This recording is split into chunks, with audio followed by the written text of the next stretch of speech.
안녕하세요. 제 소개를 뭐라고 해야 할지 모르겠네요.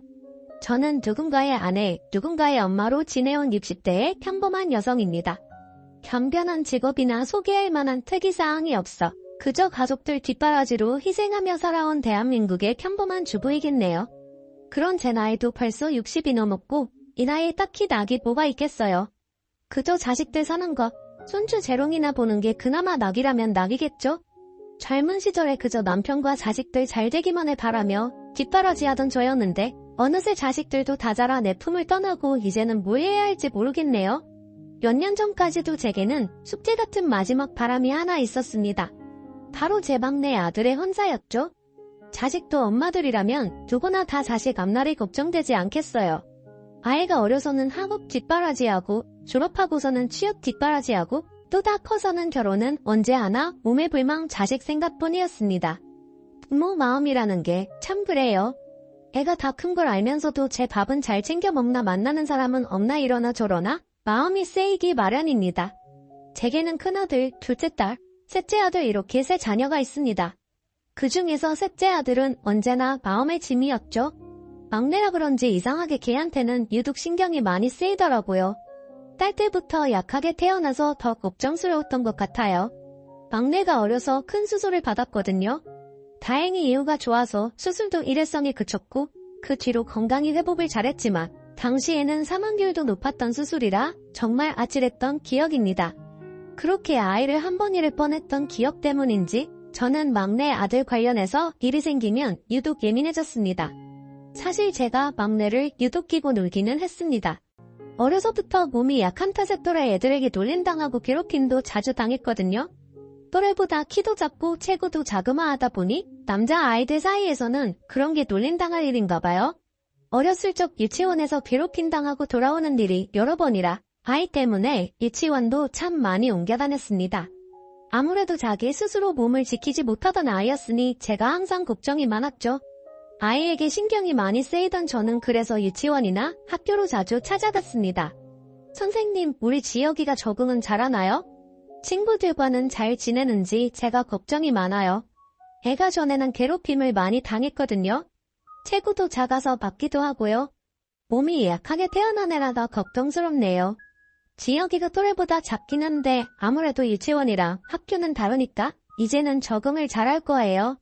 발표도 잘하고 책도 얼마나 잘 읽는데요. 너무 걱정하지 않으셔도 괜찮을 겁니다. 선생님이 그렇게 한 말씀이라도 해주시면 내심 마음이 놓이더라고요. 그래서 그런지 저는 이런저런 핑계로 학교를 참 많이 찾아갔습니다. 애들 셋을 키우느라 바쁜 와중에도 학교 육성에도 쫓아다니고 그랬었죠.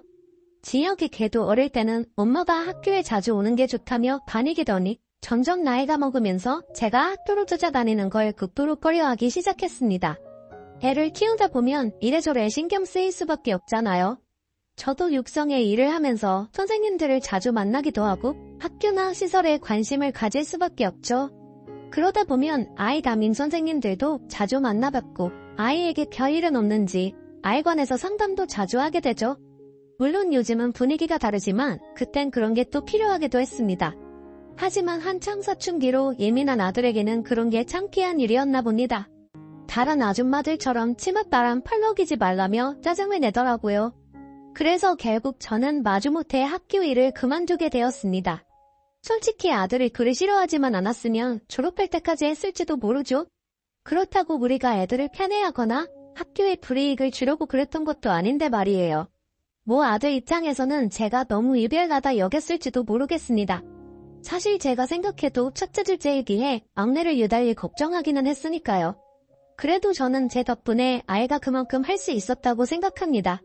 막내라서 그런지 얘넨지 형이랑 누나랑 다르게 뭘 스스로 하는 법이 없었어요. 밥도 꼭 챙겨줘야 먹었고 공부도 꼭 시켜야만 하기 시작했죠. 지희 형 누나 키울 때는 워낙 알아서 잘들 했어서 학업 관련으로 골치 아픈 적이 없었는데 막내 이놈은 꼭 잔소리를 시작해야만 몸을 움직였습니다. 그렇다고 왜 다른 형제들 못 따라가냐며 비교하거나 구박한 적은 없었어요. 오히려 큰애들한테 못해줬던 것도 막내한테는 다 해줬죠. 큰애들은 인강 듣고 학원만 보내는데 형 누나보다 뒤처지던 막내는 제가 알바까지 다니면서 비싼 과일까지 시켰습니다. 솔직히 남편이랑 자식들 챙기고 수험생 아들 뒷바라지 하면서 알바까지 다니는 게 그렇게 쉬운 일은 아니에요. 게다가 평생 집에만 있던 제가 밖에 나가서 무슨 일을 했겠습니까? 그래도 저는 아들, 녀석 잘 되길 바라는 마음으로 마트캐슬 일을 하면서 열심히 용돈을 벌었습니다. 그리고 그 돈은 모두 우리 막내한테 들어갔죠. 어려서 몸이 약했으니 공부하는 체력이 도움되라고 비싼 한약도 지어 먹이고 제 딴에는 온갖 정성을 다했습니다. 그러다 보니 저도 모르게 막내한테 나름의 기대가 있었는지도 모르겠어요. 그래도 제 뒷바라지 덕분인지 우리 막내 아들은 남들 알아준다는 대학에 무사히 들어갈 수 있었습니다. 첫째, 둘째 때는 원래도 애들이 잘해줘서 그런지 그렇게까지 감격스럽지는 않았는데 이상하게 우리 막내 아들 합격 소식은 더 남다르게 느껴지더라고요. 그래도 이놈이 지 엄마 고생한 건 아는지 합격 소식 받고 고맙다는 말을 하더라고요. 엄마 솔직히 그동안 내가 짜증도 많이 내고 괜히 성질 부린 거 알아. 나 힘든 거 가지고 괜히 엄마한테 헛풀이했어. 엄마 덕분에 합격한 거 알아요. 나 입학도 하고 이제 우리도 고생 끝이야. 학생활도 열심히 해서 엄마한테 잘할게요. 저는 그 말 한마디에 모든 시름이 떨어지는 기분이었습니다. 그래요, 부모가 자식에게 바라는 게 뭐가 있겠나요? 그저 자식이 잘 되는 것만 보면 고생한 게 기억도 나지 않죠.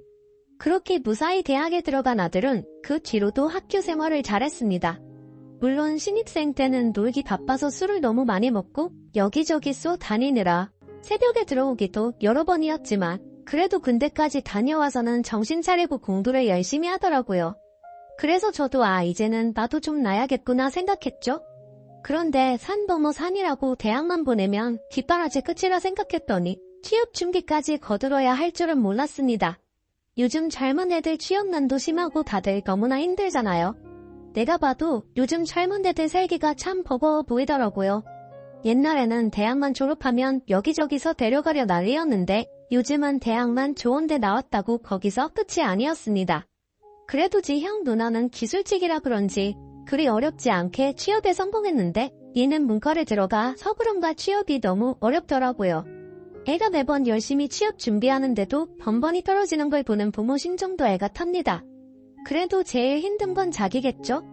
그렇게 졸업 후 1년을 무수히 많은 면접에서 떨어진 아이는 어느 날 결심한 듯 공무원 시험 얘기를 꺼내더라고요. 그것도 어렵다는 5급 공무원의 말이에요. 솔직히 제 자식이지만 그게 가능할까 싶었습니다. 머리도 점점 굳었을 테고 국가고시는 다들 몇 년씩 걸리는 힘든 일이잖아요. 고등학교 시절에도 그렇게 힘들어하던 아이가 공무원 시험은 견뎌낼 수 있을지 걱정이었죠. 그래도 아이의 선택이니 어쩌겠나요? 저희 부부는 그저 묵묵히 아들을 응원해주기로 했습니다. 그렇게 저는 또 수험생 뒷바라지를 시작하게 되었어요. 아이가 큰 마음을 먹은 건지 아예 학원 근처 고시원을 얻어서 나가겠다고 했습니다. 그래서 저는 집에서 음식을 하다가 매일 고시원으로 들고 이고 날랐죠. 엄마가 해줄 수 있는 게 그런 것밖에 없어서 미안하기만 하더라고요. 아들이 시험 준비를 하는 동안 저희는 매번 시험 결과가 어떨지 조마조마한 심정이었습니다. 저는 늘 귀를 열고 다녔습니다. 다른 수험생들은 어떻게 사는지 시험 유형은 어떤지 여기저기서 정보를 모으고 다녔습니다. 엄마로서 그 정도는 도와야 한다 생각했어요. 그렇게 제 아들은 꼬박 3년을 죽은 듯이 노력했습니다. 그동안 내가 늘어져 쉬는 걸 못 봤거든요. 덕분에 아들은 3년 만에 원하던 결과를 얻을 수 있었죠. 남들은 아무리 못해도 몇 년은 걸린다던데 우리 아들이 3년 만에 합격을 해서 얼마나 감격스러웠는지 모릅니다. 온 가족이 막내의 합격 소식에 기뻤어요. 막내 아들이 시험 준비를 하는 동안 그 사이 첫째 아들과 둘째 딸은 벌써 결혼을 했고 우리 큰며느리는 아이까지 낳았네요. 그동안 이래저래 자식들 뒷바라지로 바쁘기만 했는데 그래도 막내가 합격한 뒤에는 저도 여유가 생긴 덕분에 다니던 성당에도 더 자주 갈 수 있게 되었네요. 사실 저는 오래전 아이들이 수험생일 때부터 성당을 다니기 시작했습니다. 그것도 다 애들 잘 되라고 기도해보려 하다가 다니게 된 거죠. 그렇게 오래전 지인 따라서 다니게 된 성당 생활이 벌써 10수년이 되었네요. 그동안은 자식들 뒷바라지의 생활이 바쁜 탓에 그저 기도만 드리고 이사만 보고 나오는 게 다였지만 여유가 생긴 뒤로는 저도 성가대 활동에 관심이 가더라고요. 예전부터 저는 찬송하는 게 참 즐거웠습니다. 별것 없는 제 인생의 작은 낙이었달까요? 노래를 그리 잘하는 편은 아니지만 성당에서 10년 넘게 찬양을 하다 보니 열정만큼은 남부럽지 않았어요. 그러던 참에 감사하게도 성가대에 들어갈 기회가 생겼습니다. 저는 매주 연습에 빠지지 않으며 성가대 연습을 참 열심히 했습니다. 그렇게 성가대 연습을 하던 차에 그 자매님을 보게 되었죠. 그 자매님은 우리 막내 아들 또래의 아주 참한 아가씨였습니다. 저희 여신도 성가대 피아노 반주를 해주는 자매님이었어요. 그런데 이번에 반주하시는 자매님은 못 보던 분 같은데 누구죠? 청년부에 새로 들어온 자매님이시래. 얼마 전부터 우리 성당 나온다 그러더라고. 참하고 아주 착해 보이지? 어린이집 교사 일을 한다 그러더라. 얼굴도 예쁜데 마음도 예쁜지 바쁜 와중에 무료봉사도 하고 말이야. 다른 신도의 말 맞다나 그 아가씨는 참 곱고 참한 아가씨였습니다. 하얀 손가락으로 찬양을 반주할 때마다 괜히 눈길이 가더라고요. 게다가 저는 어린이집 교사라는 것이 참 마음에 들었습니다. 이건 참 나쁜 버릇이지만 집에 미혼 아들이 있다 보니 또래 아가씨들을 보면 괜히 눈길이 더 가더라고요. 연애한 자식들이 알아서 해야 할 일이지만 엄마들 마음은 또 그렇지 않았죠. 어디서나 좋고 창한 아가씨가 보이면 우리 아들 엮어주고 싶더라고요. 그래서 저도 청년부 자매님들을 자주 눈여겨봤는데 이전에는 눈에 들어오는 아가씨가 통 없더니 그 아가씨는 한눈에 제 마음에 들더라고요. 내 욕심인 건 알면서도 은근히 내 아들과 맺어주고 싶은 마음이 들었습니다. 그런데 내 눈에 좋아 보이는 건 남들 눈에도 좋아 보이는 건지 저 말고도 그 아가씨를 탐내는 사람들이 많더라고요. 다들 저같이 미혼 아들을 둔 엄마들이었어요. 덕분에 그 아가씨에 대한 얘기도 자주 듣게 되었어요. 반주하시는 자매님 아직 미혼이래? 반지 낀 건 못 본 것 같은데? 미혼도 미혼인데 원래 수녀님이 되고 싶었던 모양이다. 뭐 사정이 있는지 지금은 그냥 교사하지만 그래서 그런가? 그 나이에 여태 연애 한 번 못했대? 요즘 저런 순수한 아가씨가 별로 없잖아? 다들 연애 몇 번씩은 했을 텐데 말이야. 요즘 세상에 여자가 연애한다고 흠은 아니지만 그래도 남자를 모른다니 개신도 마음에 들더라고요. 우리 아들도 여자를 잘 모르니 더 어울린다 생각했는지 모르겠네요. 아무튼 그러다 보니 여기저기서 그 아가씨한테 자기 아들 한번 만나보라며 말들이 많았던 모양입니다. 성거대 연습이 끝나기 무섭게 아줌마들이 다 거기로 쫓아가서 자기 아들 사진 보여주고 난리더라고요. 저도 거기서 가만히 있을 수 없었죠. 자매님 매번 반주하느라 고생이 많아요.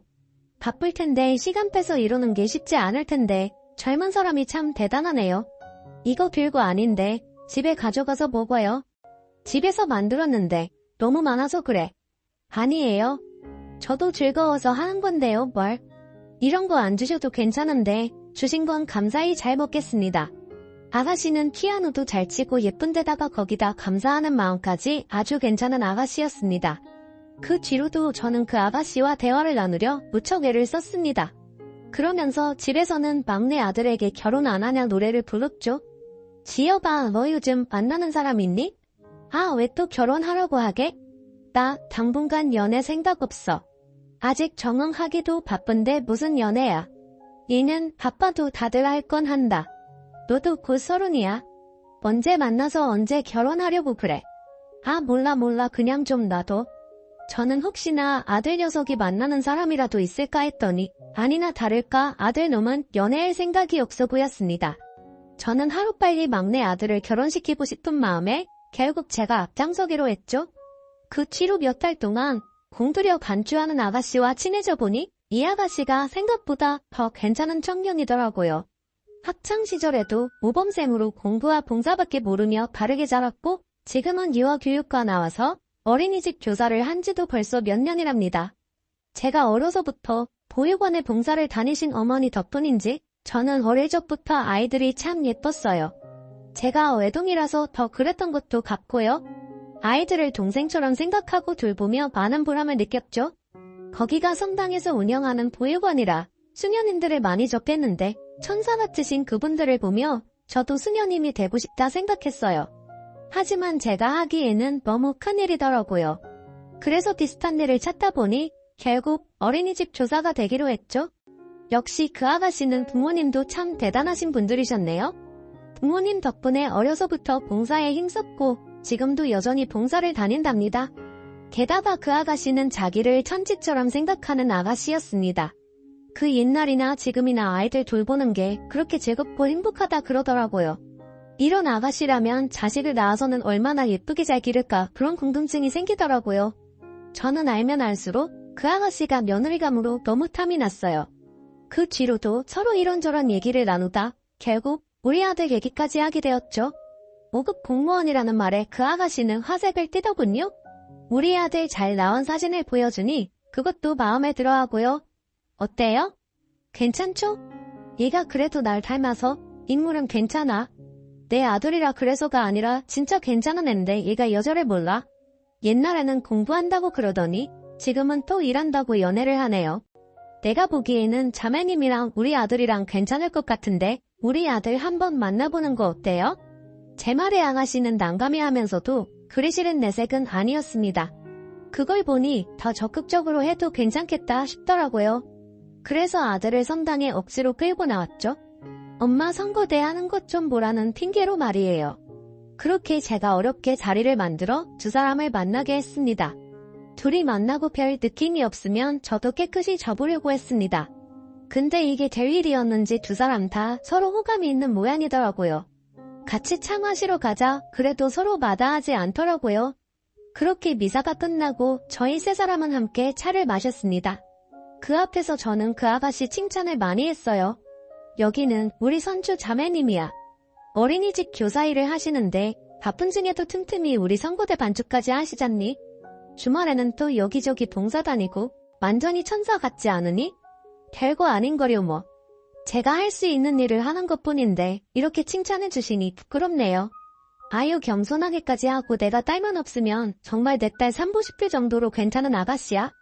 슬쩍 분위기를 띄운 저는 갑자기 일이 생겼다는 핑계로 두 사람을 두고 자리를 일어섰습니다. 평소 같으면 같이 가자며 따라 일어서 나들 녀석이 웬일인지 나를 혼자 보내더라고요. 저는 옳다구나 싶어 얼른 일어나서 두 사람에게 자리를 비켜줬습니다. 그 뒤로 어찌 된 건지 자세히는 모르지만 웬일로 이 녀석이 엄마의 노력을 알아줬는지 어떤지 얼마 뒤 두 사람이 만나보기 시작했다고 하더라고요. 저한테는 경사도 정말 이런 경사가 없었죠? 그 뒤로 저는 기대에 부풀어 서겠습니다. 드디어 조만간 막내 아들까지 결혼시킬 수 있겠다 싶었죠. 남편은 이제 막 만나기 시작한 애들한테 괜히 기대하지 말라 그랬지만 저는 왠지 이 만남이 될 것 같더라고요.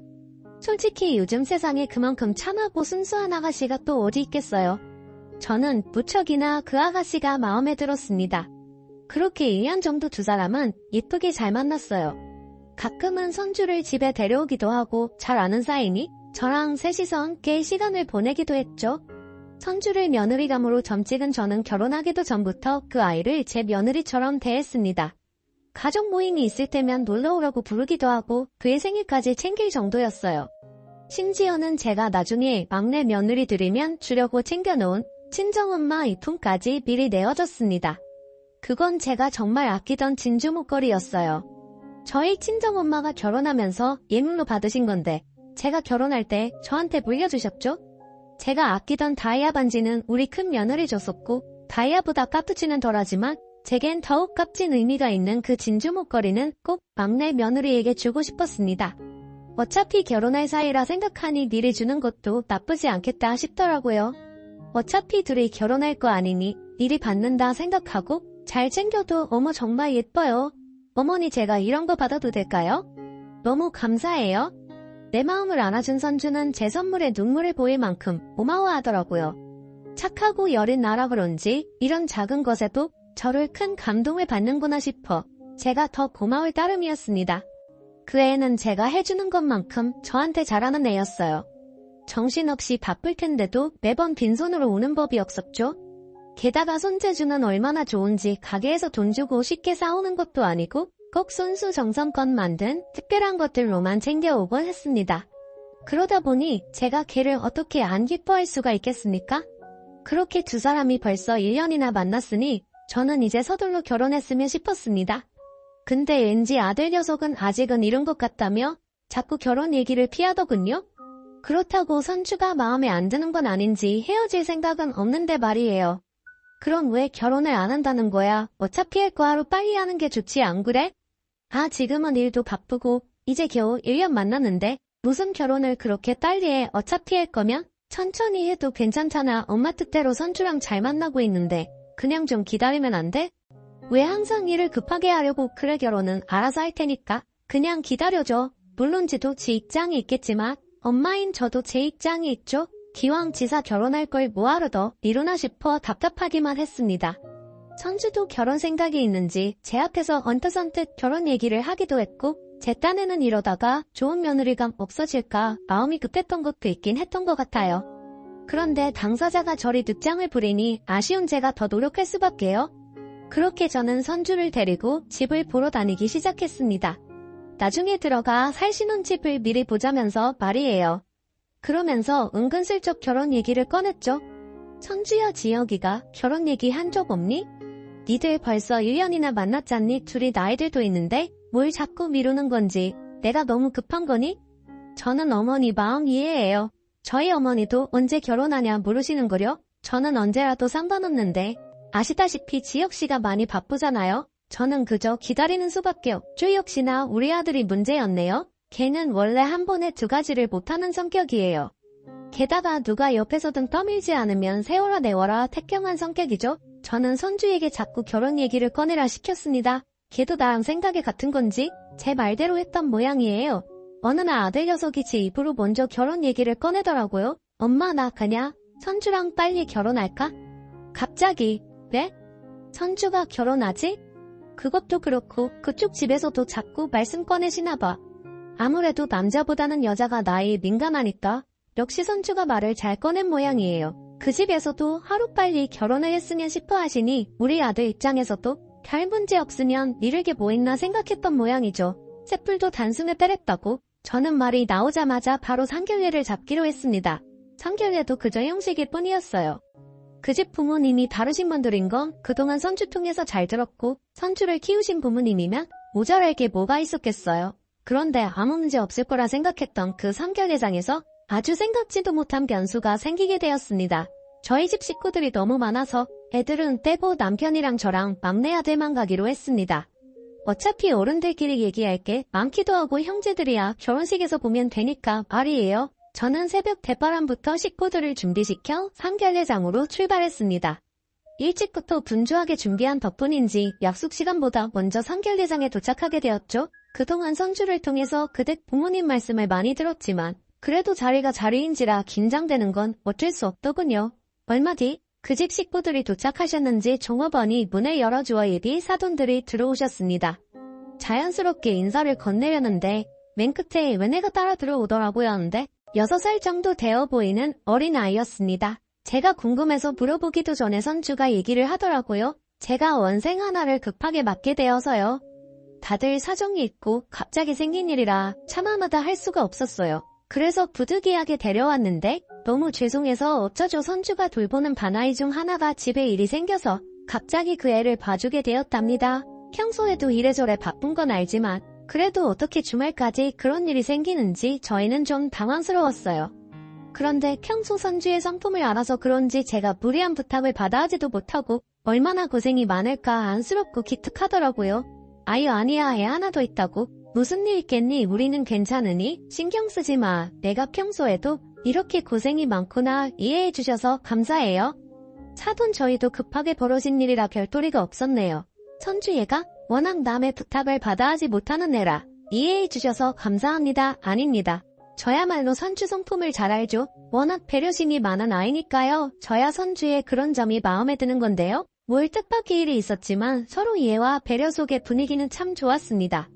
아이들 결혼 문제로 상의하는 것들도 합이 잘 맞았고 좋은 며느리만큼이나 좋은 사돈을 얻게 되었구나 싶었죠. 식사도 다 끝나고 자리도 점점 마무리되는 중에 얌전히 잘 있던 아이가 졸린 건지 조금씩 칭얼대기 시작하더라고요.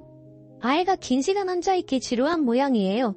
우리 집 막내 손녀가 딱 저 나이쯤 되는데 여자인데도 가만히 있지를 못하거든요.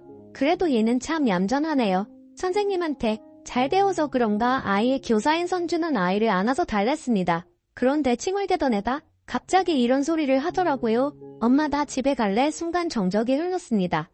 나 혼자 잘못 들은 게 아닌지 남편과 아들의 얼굴을 보자 다들 당황한 기색이 역력하더라고요. 게다가 사돈댁 얼굴까지 말이에요. 아, 영웅아, 엄마라니 선생님이라고 해야지. 영웅이가 엄마가 보고 싶구나. 오늘은 선생님이랑 좀 있다가 저녁에 엄마 보러 가자. 엄마 나 졸려, 우리 집에 가자. 선주는 내가 실수한 거라며 수습하려 했지만 왠지 아이는 선주에게 계속 엄마 소리를 하더라고요. 그러고 보니 왠지 아이 얼굴이 선주와 닮은 것도 같았습니다. 아까 사돈댁에 할머니 할아버지 부른 것도 의뢰 부르는 게 아니라 평소에도 그렇게 자주 부른 것처럼 아주 자연스러웠고, 아무리 아이 선생님이라고 해도 애가 제 집 제 식구처럼 편하게 있었던 게 좀 이상하긴 했네요. 이상한 생각이 한번 들기 시작하니 자꾸 꼬리에 꼬리를 물게 되더라고요. 거기다가 제가 그런 의심을 하게 된 것은 또 다른 이유가 있었습니다. 사실 예전에 선주가 웬 어린아이를 데리고 병원에 가는 것을 본 적이 있었어요. 우연히 길을 지나가다가 건너편 도부에 있는 선주를 봤는데 아는 체를 할까 하다가 옆에 아이가 있어서 저도 모르게 그냥 지나갔던 기억이 있었습니다. 그때는 그냥 가르치는 유치원 아이겠지 싶어서 굳이 말을 꺼내지 않았죠. 별일 아닌 걸로 뒤늦게 말을 하는 것도 이상하다 싶었거든요. 그리고 얼마 뒤에 또 그런 일이 있었습니다. 같은 아이인지는 모르겠지만 둘 다 남자아이였던 건 확실해요. 2번이나 그런 일을 보다 보니 궁금한 마음에 저도 결국 물어보게 되었죠. 제 물음에도 선주는 별일 아니라며 대수롭지 않게 얘기했어요. 아이요? 아마 저희 유치원생이었을 거예요. 가끔 시간 안 되는 부모님들 대신 제가 병원을 데려가기도 하거든요. 맞벌이 하시는 분들은 워낙 바쁘셔서 아이가 치과 검진에 가야 하는데도 시간이 안 나서 못 데리고 가시는 분들이 많으세요. 그래서 자주는 아니어도 가끔 그런 분들을 도와드리고 해요. 역시나 원생이를 도왔다는 말에 저는 정말 아무 의심 없이 넘어갔습니다. 평소에도 봉사를 다니고 아이들을 좋아하는 애였으니 그런 일이 뭐 대수롭겠어요. 그냥 휴일에도 쉴 틈 없이 그렇게까지 하는 게 힘들겠구나, 그 정도로 생각했죠. 그런데 그 엄마 소리를 듣고 보니 예전 그 일들이 그냥 지나갈 일들로 느껴지지 않더라고요. 그제서야 아차 싶었던 저는 선주에게 따져 묻기 시작했습니다. 선주야, 걔가 왜 자꾸 너한테 엄마라 그러니?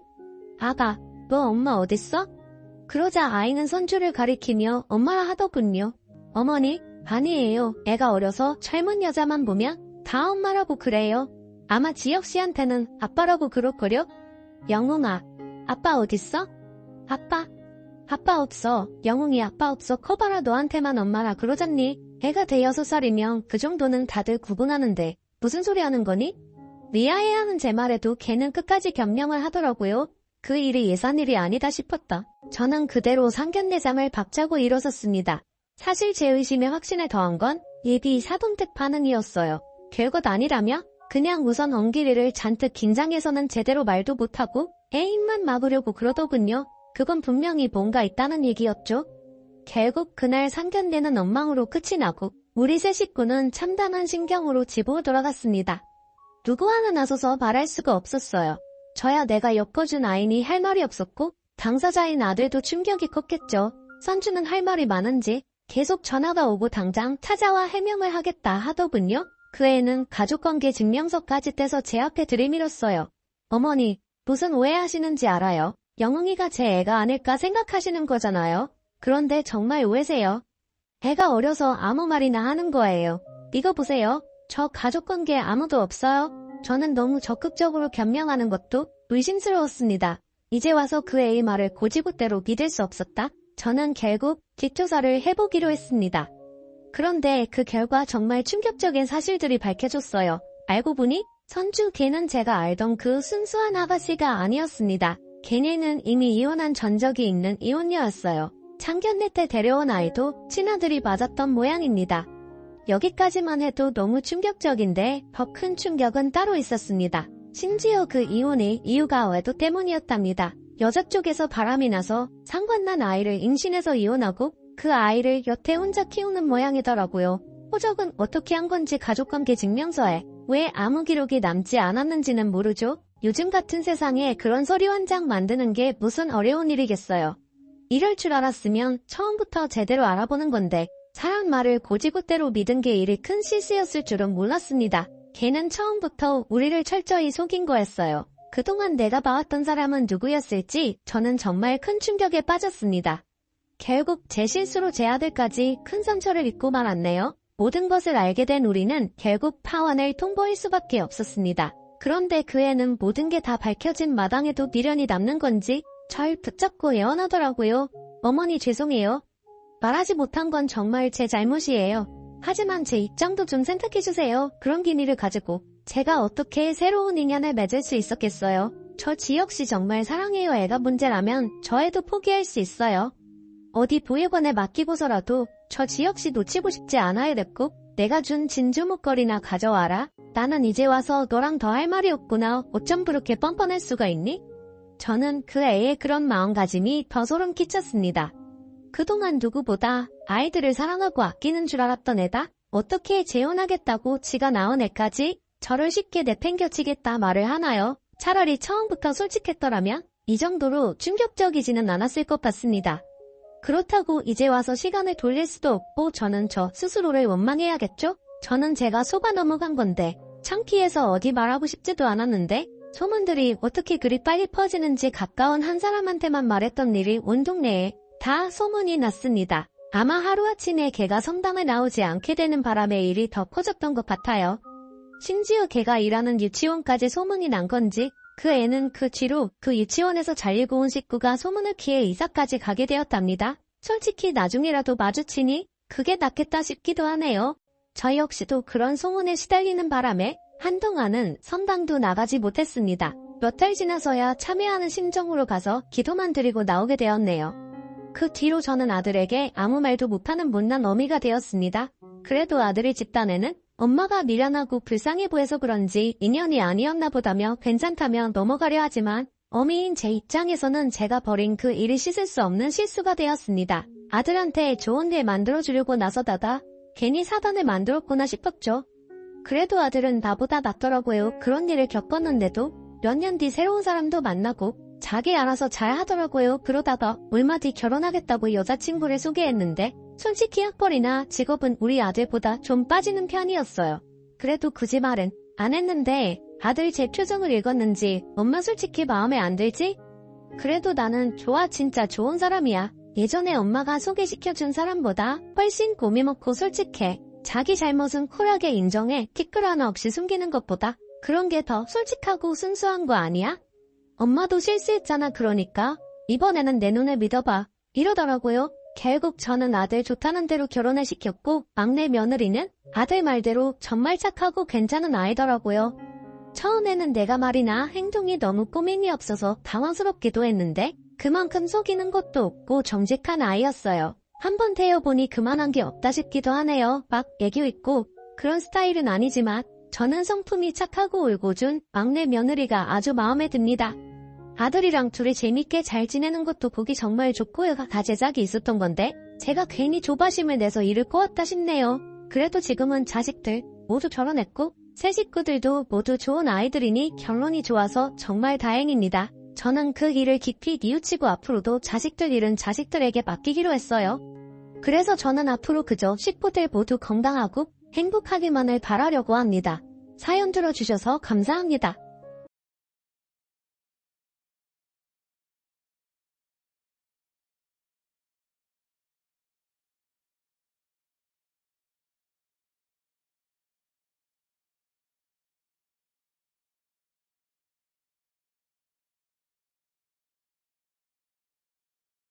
이틀 전부 자고 가신다고 하셨거든요. 그럼 아침도 차려야 하고 화장실도 하나뿐인 코딱지 하나 20평대 아파트라 자고 가는 건 말도 안 되는 이야기 아닌가요? 그랬더니 어머님이 일단 알겠다 하고 전화를 끊으셨어요. 그래서 저는 한시름 놓았죠. 그런데 이틀 뒤 신혼집으로 택배가 왔습니다. 시어머님 이름으로 왔더라고요. 뜯어보니 꽃무늬 플라스틱 식기 세트였습니다. 기세 식당에서는 쓸 법한 그런 거였어요. 겁나 많았어요. 11세트 정도? 깨알같이 수저 세트도 같이 들어있더라고요. 그리고 꽃무늬 친구 세트도 한 세트 왔네요. 불길한 얘가 매일 당장 시어머니에게 전화하니 그거 싸구려 아니야. 너희 집에 둘이 쓸 것밖에 없다 해서 보냈어. 그리고 큰 밥상은 없어도 돼. 바닥에 식민지 깔고서 먹자. 너희는 장소만 제공하는 거야. 부담 가지지 마 라고 하십니다. 하시는 말씀들이 너무 어이가 없어서 일단 전화를 끊었습니다. 그리고 남편에게 고래고래 화를 냈더니 남편이 다시 어머니에게 전화를 걸어 나중에 하면 안 되겠냐고 했지만 씨알도 안 먹혔어요. 어떡해요 저. 시간을 2달 전으로 돌릴 수만 있다면 뭐든 하겠어요. 제가 어떻게 대처하는 게 현명한 걸까요? 참고로 결혼할 때 양가에서 지원받은 거 하나도 없습니다. 각 집안에서 결혼 선물로 전자제품 하나씩 받은 게 전부입니다. 아참 빼먹은 게 있는데요. 환갑 당일에 남편은 출근하고 없습니다. 남편 직업 특성상 로테이션 근무이고 그날은 하필이면 주말 출근 나이트 근무입니다.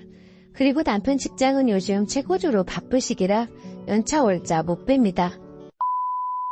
안녕하세요. 후기는 작성할 생각이 없었는데 요청이 많아 작게나마 써보려 해요. 결론부터 말씀드리면 집들이 겸 환갑잔치를 했습니다. 사이다 후기가 아니라 면목 없네요. 댓글을 보고 친정으로 피신해 있을까도 생각해서 친정엄마한테 전화했는데 저희 엄마도 어쩔 수 없는 옛날 사람인가 봐요. 언젠가 한 번은 거쳐야 하는 일이라며 눈 딱 감고 하랬어요.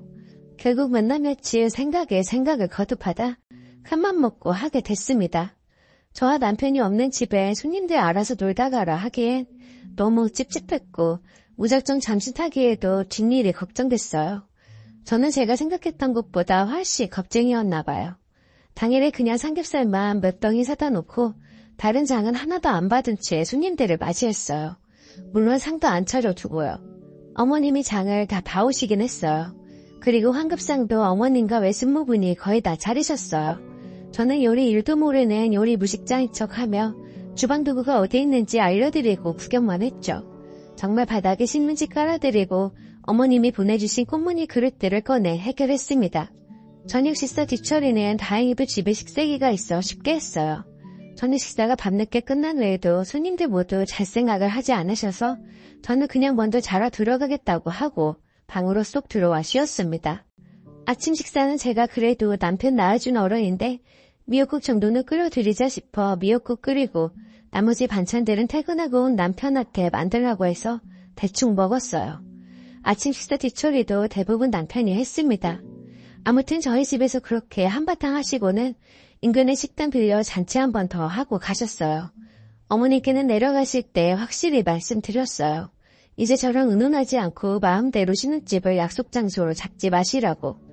만약 또 이런 일이 있다면 저는 이혼도 마다하지 않으려 해요. 이번 한 번으로 충분하니까요. 다들 조언 주셔서 너무너무 감사합니다. 비록 고구마 후기이지만 현실과 감정에 타협한 내적 싸움의 결과랍니다. 아, 그리고 또 웃긴 에피소드가 하나 있어 덧붙일게요. 제가 집들이 선물로 뭘 받은 줄 아세요? 제가 전밥 몇 개와 참치 통조림 몇 개입니다. 게다가 선물 세트로 나온 통조림 아니고 마트 비닐봉지에 담긴 통조림 낱 개예요. 환급상 아무것도 준비하지 않길 천만 다행이었어요. 이번 일로 계산적인 걸 떠나서 시댁과 시위가에 정이 뚝 떨어지게 되었네요. 안녕하세요. 저는 3남매 중 중간이고 저만 여자고 오빠와 남동생이 있어요. 우선 저희 3남매 모두 40대 이상이고 막내 동생이 결혼한다고 여자를 데려왔던 시점에도 오빠와 전 결혼한 상태였습니다. 벌써 10년이나 된 이야기고 그때 남동생이 30대 초반 3살 연하 여자를 데려와서 결혼한다고 했는데 그 여자분 집안도 잘 살고 인사 오래 얼굴도 예뻤고 회사도 괜찮았던 걸로 기억해요. 반면 저희 남동생은 중소기업 다니고 키 빼면 얼굴도 별로고 단지 결혼할 때 준다는 강남 변두리 아파트 하나 빼면 진짜 조건이 비로했다는 게 객관적인 사실이었어요. 아파트도 21평에 작고 오래된 아파트였어요. 그런데도 우리 부모님은 상견례까지 하고 갑자기 강남 아파트 세입자 핑계를 대고 거짓말하시며 동생 내외를 데리고 1년만 산다고 아득바득 우기더니 결국 둘을 파혼하게 만들더라고요. 그런데 하도 남동생이 죽는다고 매달리니까 그 여자분이 마음이 약해져서 다시 잘해볼까 하는 마음으로 노력하려는데 또 저희 어머니가 전화해서 말도 안 되는 소리를 하셨나봐요. 내가 너희들이 또 싸울지 어떻게 하니? 네가 나한테 믿음을 줘야지 내가 허락을 해주지. 10년 동안 나한테나 아들한테 잘하는 모습을 보여주면 그때 아파트에 들어가서 살게 해줄 거다. 강남 아파트는 아무나 있는 줄 아니? 요새 젊은 사람들 하우스푸어라고 해서 은행에서 집 빌리고 젊음 다 바쳐가면서 집 가주려고 하는 거 알지? 너희는 얼마나 좋니? 하시며 얼토당토하는 소리를 하시고 그 전에는 원룸이나 임대아파트 살라고. 근데 그것도 불가능한 게 남동생은 모아놓은 돈은 없지만 그 여자분은 증여받고 본인이 모은 돈이 그 당시에 4억 정도 넘나? 그래서 임대아파트도 못 들어가는 상황이었어요. 떡하니 아파트 한 채 가지고 있는 여자한테 그 필요한 아파트 하나 들이밀며 협박 아닌 협박을 하던 저희 엄마였죠. 그래서 금융재산 내역까지 떼와서 이만저만해서 힘들다 어쩐다 하니까 그럼 그 돈으로 집 얻어서 10년 이상 애 낳고 알뜰하게 사는 모습 보여주면 인정하겠다고 그러다가 결국 여자분이 친정부모님 생각해서 포기하겠다고 했어요. 전화번호까지 바꾸고 남동생과 헤어졌는데 남동생하고 연락할까봐 저희 엄마가 먼저 전화번호 바꾸라고 하셨다네요. 그 뒤로 당연히 남동생은 폐인돼서 그나마 다니던 중소기업도 때려치우고 술 마시고 빚 만지고 엉망진창으로 살기에 10년간 집에서 그 빚만 갚아준 게 거의 1억입니다. 그나마 그때 다니던 회사 계속 다녔으면 지금쯤 300 이상 벌고 있었을 텐데 아직도 200 조금 넘게 받아서 매일 술 먹고 빚지며 하루하루 희망 없이 살고 있습니다. 반면 그 여자분은 시집가서 아기 낳고 매우 잘 살고 있다고 하더라고요. 당연히 그럴 만한 게 10년 전에도 결혼할 때 4억이나 해오려는 여자였는데 그때 당시 강남 변두리 아파트 가격 4억 조금 넘었거든요. 시집갈 때 엄청나게 잘해가서 몇백 억대 집안으로 갔는데도 엄청나게 시댁에서 예뻐하고 잘 산다고 남동생이 건너 들었다 하더군요. 결국 남동생만 아직 결혼도 못하고 애도 없고 돈도 못 모으고 직장도 변변치 않은데도 우리 부모님은 아파트값 올랐다고 정신 승리하는데 제가 기가 막혀서 한마디 했어요. 걔는 시집갈 때 10억도 넘게 해갔다는데 그리고 시집간 집안은 몇백 억대 집안이고 걔네 친정이 우리 집보다 잘 사는데 아파트값 모르는 게 대수겠어? 남동생이랑 그때 결혼이나 잘 시키지 라고 했다가 집안 재산 호시탐탐 노리는 큰오빠랑 부모님께 뒤지게 욕먹고 손절 당할 뻔했네요. 아니, 제 말 틀린 거 있나요? 부모님도 답답하지만 집에서 뜯어갈 만큼 뜯어가 놓고도 호시탐탐 노리면서 말도 안 되는 얘기도 다 지당하신 말씀이라고 편드는 큰오빠도 이해 불가고 나한테는 동생이지만 부모님 본인에게는 아들인데도 진짜 그렇게 생각하시는지 너무 답답해요. 추가. 저희 부모님 거주 중 서울 3층 단독주택 거주층 빼고 월세 받음, 시골 땅세 받음, 연금으로 사실만 합니다. 저랑 오빠는 지원 많이 받아서 남동생 목으로 작은 아파트 해놓은 것이라고 자주 이야기했으나 결정적으로 결혼한다고 하니 파투 낸 거고요. 그리고는 그 후로 현재까지 아파트 가격 조금씩 오를 때마다 팔고 현금 넣어두고 쓰시라고 큰오빠가 부모님 꼬시는 중입니다. 저는 그러면 부모님 세금 부담 늘고 진짜 막내가 장가가든 묵가든 집 한 채는 온전히 해줘야 하는 거 아니냐고 반대했어요. 솔직히 우리 집안 장남 우쭈쭈 하는 집안 맞고 그 장남이 좀 양심 없는 것도 맞습니다. 큰오빠 결혼할 때 서울 아파트 30평대 사주셨어요. 조카 낳고 이사 갈 때 몇천에서 1억가량 여러 번 지원해 주셨고요. 심지어 큰오빠 처가에 집 없다고 인천에 빌라를 사주었는데 지원 당시 8천만 원이었습니다.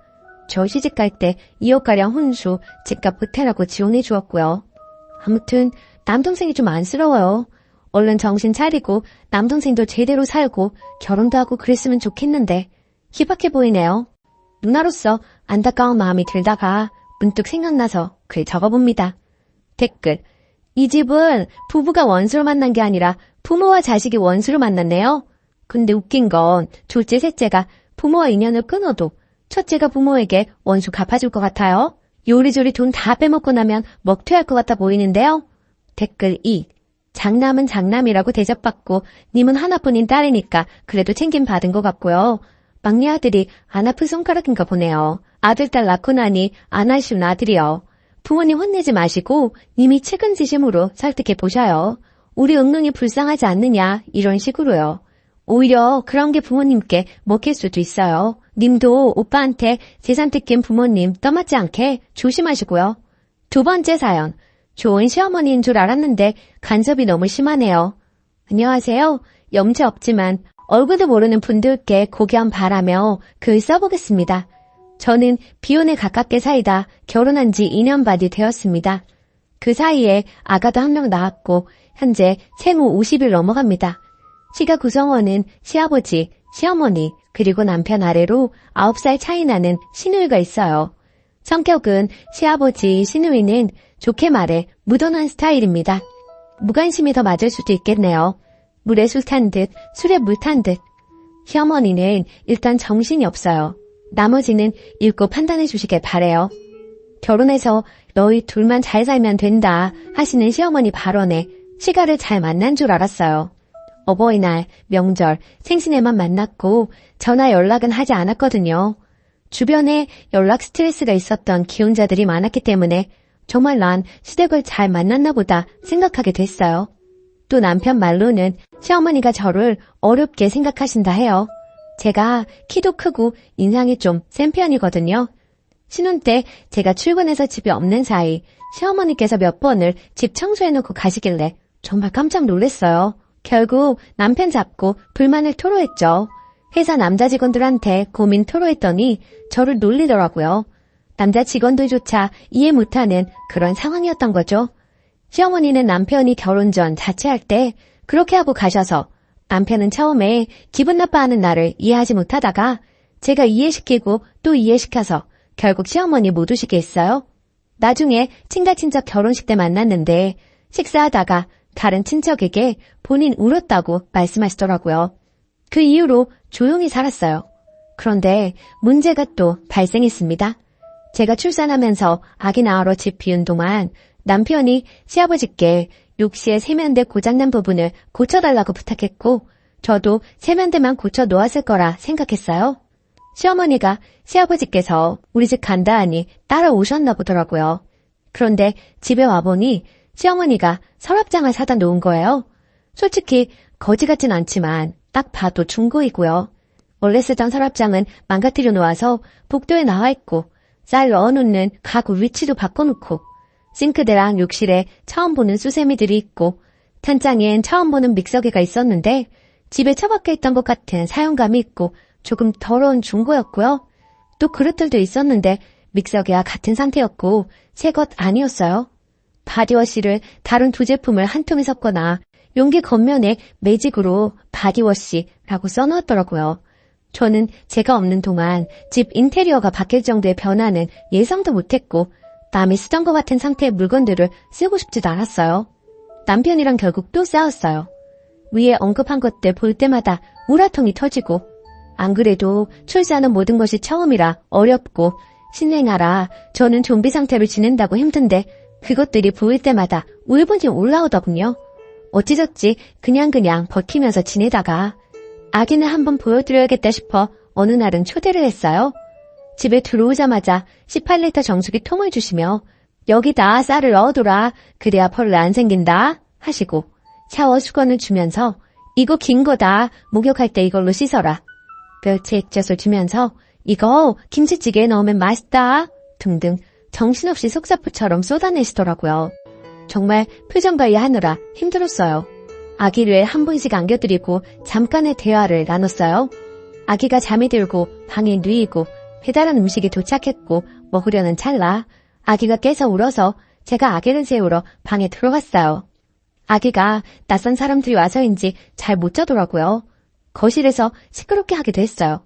방 안에 들어가 있으니 시어머니가 찬장도 열고 그릇이 어쨌니 냉장고도 열고 남편한테 본인이 한 된장찌개 먹었니 하면서 살림을 다 건드리더라고요. 정말 나가서 싸울 뻔했어요. 여하튼 참고 시가 식구들은 가고 남편이랑 또 싸우게 됐지요. 남편이 시어머니께 못 오게 한다고 전화 건다 하더라고요. 통화로 남편이랑 시어머니랑 엄청나게 싸웠어요. 내 앞에서는 좋은 사람인 척 하던 분이 걔가 그래? 장모한테 물어본다. 장모는 집에 오게 하면서 나는 왜 못 오게 해? 하시더군요. 저희 엄마가 아기 목욕시켜주시고 저 낮에 쉬게 하려고 오시거든요. 아무튼 매우 사나운 말투로 엄청나게 또 쏟아내더라고요. 수화기 너머로 들리는 그 소리 때문에 정이 완전히 사라졌어요.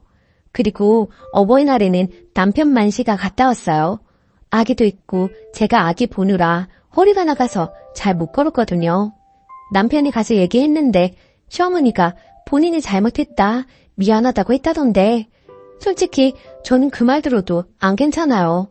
남편이랑 시어머니 통화 사건 이후로 시어머니 생각만 하면 숨이 가빠지고 이게 공황장애인가 싶게 되어버렸어요. 제가 어떻게 해야 하죠? 곧 아기 100일인데 저는 친정집에서 친정 식구들만 100일상 차려서 축하하고 싶은데 남편이 서운해할 것 같아서 밖에서 100일상 차려서 시가 식구들도 초대해야 하나 싶기도 한데 또 시어머니 볼 생각에 가슴이 갑갑해집니다. 추가 댓글 잘 읽어보았습니다.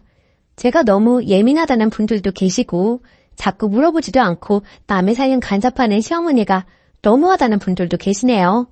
사실 전 친정엄마가 그래도 싫을 것 같거든요. 시어머니라서 참다 보니 더 터진 것 같기도 하네요. 그리고 시어머니가 인정 욕구가 강해요.